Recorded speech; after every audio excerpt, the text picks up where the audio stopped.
अस्सलामुअलैकुम। Geometric progressions में हम चल रहे हैं। 6.7 को आज स्टार्ट करेंगे। ज्योमेट्रिक प्रोग्रेशंस बेसिकली ऐसी सीक्वेंसेस होती हैं जिनकी हर दो टर्म्स को जब डिवाइड किया जाता है सेकंड टर्म को फर्स्ट टर्म के साथ, तो जो फैक्टर आता है उसको हम कॉमन रेशियो कहते हैं, आर से डिनोट करते हैं। ठीक है। अच्छा, ज्योमेट्रिक प्रोग्रेशन से एसोसिएटेड ज्योमेट्रिक मीन्स होते हैं। ये फॉर्मूला है ज्योमेट्रिक मीन का। कोई सी दो टर्म्स हों, उन दोनों को मल्टीप्लाई करें, स्क्वायर रूट में डालें, प्लस माइनस लें, ये आपका ज्योमेट्रिक मीन है। ठीक है, इसको ज्योमेट्रिक मीन कहते हैं कि ये फार्मूला इस्तेमाल होगा। एक फार्मूला ये इस्तेमाल होगा।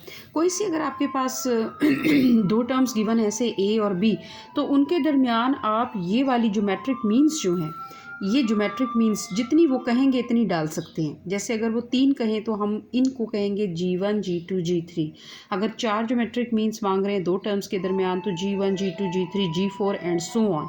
अच्छा, इनको फाइंड आउट करने का ज्योमेट्रिक मीन्स को दो टर्म्स के दरमियान में डालने के फॉर्मूले एक तो ये हैं, G1 = AR, G2 = AR², G3 = AR³ हस्बे मामूल। ये आपकी फर्स्ट टर्म है और ये आपका कॉमन रेशियो है। ठीक है। और सेकंड जो हमारे पास एक और तरीका है वो ये है, ये रहा G1 AR ही लीजिए, लेकिन G2 को फिर G1 की वैल्यू और R मल्टीप्लाई कर दें, G3 के साथ G2 की वैल्यू और R मल्टीप्लाई कर दें, G4 के साथ G3 की वैल्यू और R मल्टीप्लाई कर दें। ये ज़्यादा बेहतर है, इजी है, हम इसको फॉलो करेंगे। ठीक है।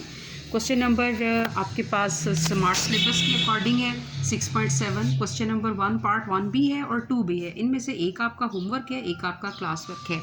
ठीक है। उन्होंने आपसे कहा find geometric mean between -2 and 8 and second part है -2 आयोटा एंड 8 आयोटा। तो ज्योमेट्रिक मीन का फॉर्मूला कौन सा होता है, ये। ठीक है। अब दो नंबर्स गिवन है -2 और 8, इसको ए कह दें, इसको बी कह दें, जैसे कि हमने इसे कह दिया है। ठीक है। ज्योमेट्रिक मीन का ये फॉर्मूला लिखें, G =±√AB। ऐसे आ गया, प्लस माइनस ए की वैल्यू डालें, बी की वैल्यू डालें, एवेल्युएशन दीजिए, आयोटा को बाहर निकालें। ऐसे 16 4 आके बाहर आ जाएगा, -1 आयोटा स्क्वायर होता है तो आयोटा स्क्वायर रूट से बाहर निकलेगा 4 iota plus minus 4 iota. So this is the geometric mean of two numbers of geometric progression -2 and -8। तो यहाँ ये आपका आंसर ऐसे आ जाता है। दोनों आंसर है, प्लस भी है और माइनस भी है। सेकेंड देखो, फिर इसका इन्होंने आपको थर्ड पार्ट दिया है, नहीं सॉरी, इसका फर्स्ट ही पार्ट है, फिर आपका जो क्वेश्चन नंबर 2 है उसका पार्ट 1 है। ठीक है। और पार्ट 1 किस तरह है, insert 2 geometric means between 1 and 8। अब 1 और 8 का सिर्फ एक ज्योमेट्रिक मीन नहीं निकालना, बल्कि हमें इसके दरमियान में 2 ज्योमेट्रिक मीन्स निकालने हैं। ठीक है। तो हम कहते हैं वो जो 2 ज्योमेट्रिक मीन्स हैं वो G1 और G2 है, 2 ज्योमेट्रिक मीन्स बिटवीन 1 एंड 8। ठीक है। देन 1 और 8 के दरमियान 2 ज्योमेट्रिक मीन्स डाल दिए, एक G1 डाल दिया, एक G2 डाल दिया, और ये ज्योमेट्रिक प्रोग्रेशन बन गई इस तरह। ये फर्स्ट टर्म है, A1 = 1। ठीक है। 1 2 3 4 नंबर ऑफ टर्म्स कितनी है, n = 4। और लास्ट टर्म जो है इसको हम A4 भी लिख सकते हैं, लेकिन हम इसे इसकी लास्ट टर्म ही कहेंगे, AN = 8। ठीक है। ये आपका फार्मूला है टर्म से रिलेटेड, AN = ARn -1। AN की जगह 8 डाल दें, A की जगह 1 डाल दें, नंबर ऑफ टर्म्स की जगह 4 डाल दें, 4 - 1 3। ठीक है। इस तरह ये आपके पास 2 का क्यूब हो जाएगा और R³ दोनों तरफ से क्यूब को कैंसिल कर दें, R की वैल्यू आपके पास 2 आ जाएगी। ठीक है। वी गेट, अब ये आपके पास G1 और G2 फाइंड आउट करनी थी, तो G1 का फॉर्मूला हम लिखेंगे ऐसे, G1 मेरे पास होती है AR, A की वैल्यू क्या है 1 इंटू R की वैल्यू आपने क्या कैलकुलेट की है 2, तो ये 2 आ गया, G1 आ गया आपके पास 2। और इसी तरह G2 कैसे बन जाएगा, वो बनेगा G1 की वैल्यू मल्टीप्लाइड बाय R, तो 2 × 2 ये 4 बन जाएगा। और इस तरह ये ज्योमेट्रिक मीन्स 2 जो हैं वो बिटवीन आपने दो नंबर्स में डाल दी, और ज्योमेट्रिक मीन्स बनेंगी कुछ इस तरह। नंबर था आपके पास 1 और 8, तो 1 2 4 एंड 8। ठीक है। 1 2 4 एंड 8 जैसे कि ये इन्होंने आपको लिख के बताई है। ठीक है जी। सेकेंड पार्ट भी इसका आपके होमवर्क में है, दोनों ज्योमेट्रिक मीन्स आपने डालनी है, G1 और G2 दो ज्योमेट्रिक मीन्स डाले, बिल्कुल उसी तरह जिस तरह के आपने इसके क्वेश्चन नंबर 2 के पार्ट क्वेश्चन नंबर 1 के पार्ट 1 में किया था। तो 2 में आपने 1 में क्या करना है, सिर्फ एक ज्योमेट्रिक मीन फाइंड आउट करनी है। क्वेश्चन नंबर 2 में क्या करना है, 2 ज्योमेट्रिक मीन्स फाइंड आउट करनी है। सिमिलरली जब हम आगे क्वेश्चन पर जाएंगे, क्वेश्चन नंबर 3 पे जाएंगे, तो आप देखिएगा 3 ज्योमेट्रिक मीन्स फाइंड आउट करेंगे। उससे अगले क्वेश्चन पर जाएंगे तो आपको पता लगेगा कि आपको 4 ज्योमेट्रिक मीन्स फाइंड आउट करनी है। ठीक है। नेक्स्ट क्वेश्चन देखते हैं, आपके स्मार्ट सिलेबस का क्वेश्चन है। लेट मी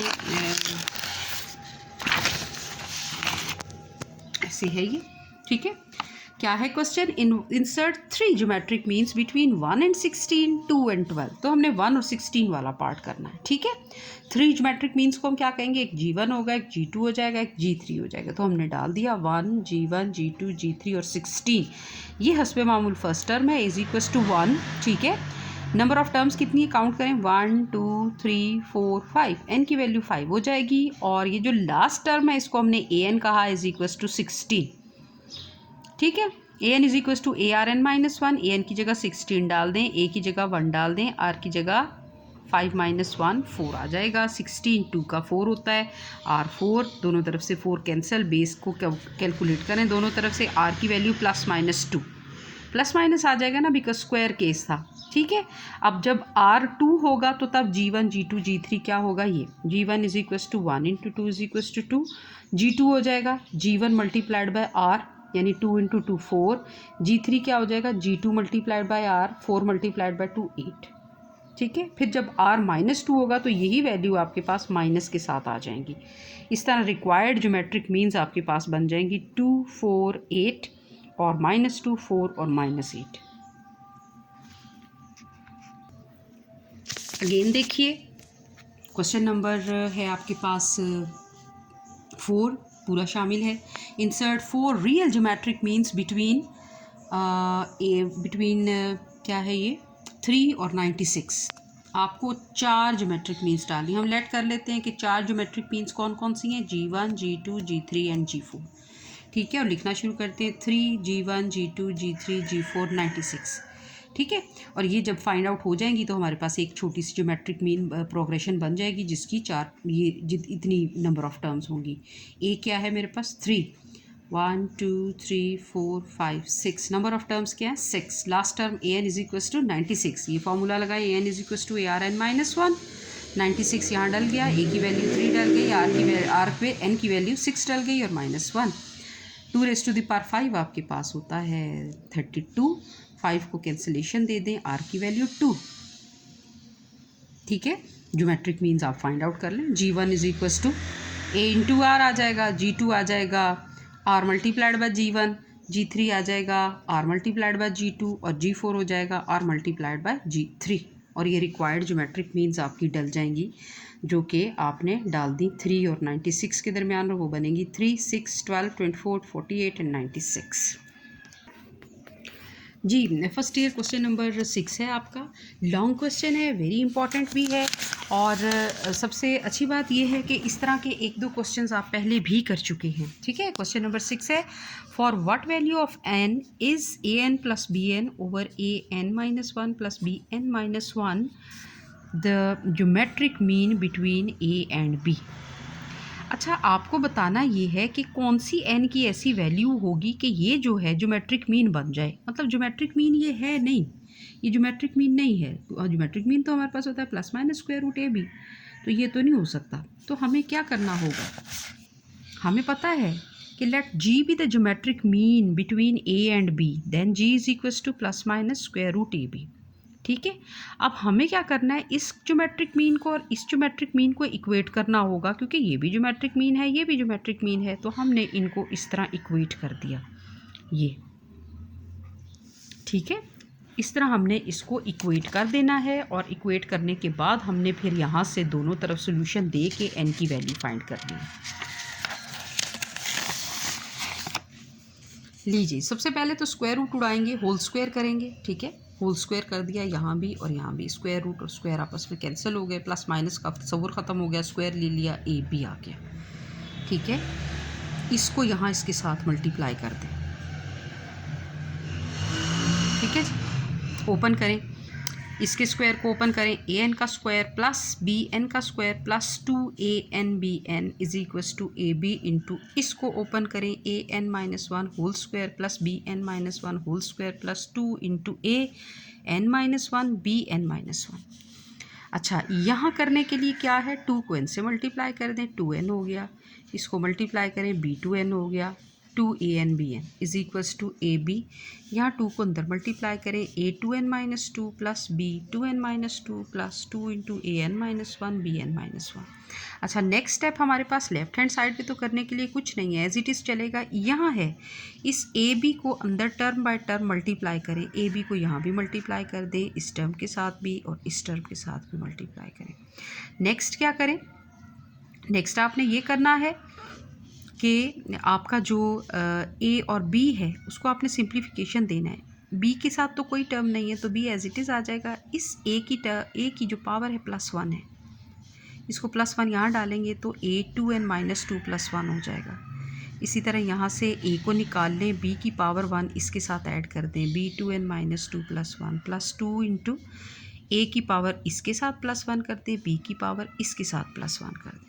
नेक्स्ट चलते हैं, ये आ गया, ये रहा जी, ba2n-1 रह जाएगा प्लस ab2n-1 हो जाएगा प्लस 2anbn। ठीक है, ये चीज़ रह जाएगी। अच्छा, अब ये देखिए कि ये +2anbn है और ये +2anbn है, दोनों तरफ से ये सेम टर्म्स कैंसिल हो जाएंगी। आपके पास ये चीज़ बच जाएगी a2n। अब a2n वाला जो है इसके साथ a2n वाले फैक्टर को इधर ले आएँ, यानी इसको इधर ले जाएं और b2n वाले को b2n वाले फैक्टर के साथ उधर ले जाएं। यहाँ से a2n-1 कॉमन ले लें और यहाँ से b2n-1 कॉमन ले लें। यहाँ भी a-b बचेगा और यहाँ a-b बचेगा, दोनों तरफ से इसको कैंसिल कर दें, ये कैंसलेशन हो गई। ठीक है, कैंसलेशन के लिए इतना लंबा प्रोसेस इख्तियार करने की ज़रूरत नहीं, डायरेक्ट ही कैंसिल कर दें। a2n के नीचे b2n नीचे ले आएँ इज इक्वल्स टू 1। ठीक है, a/b2n-1 इज इक्वल्स टू 1। अब इसको आप क्या लिख सकते हैं, इसको ऐसे लिख सकते हैं a/b⁻0। इसी की बेस देख ली और r⁻0 देख लिया तो आपको पता है r something is equals to 1। जब भी r⁻0 करेंगे तो वो 1 के इक्वल हो जाएगा। अब दोनों तरफ से पावर कंपेयर करें, 2n-1 is equals to 0, so n की वैल्यू 1/2। तो n की वैल्यू 1/2 के लिए वो जो गिवन एक्सप्रेशन है वो आपके पास ज्योमेट्रिक मीन बन सकता है।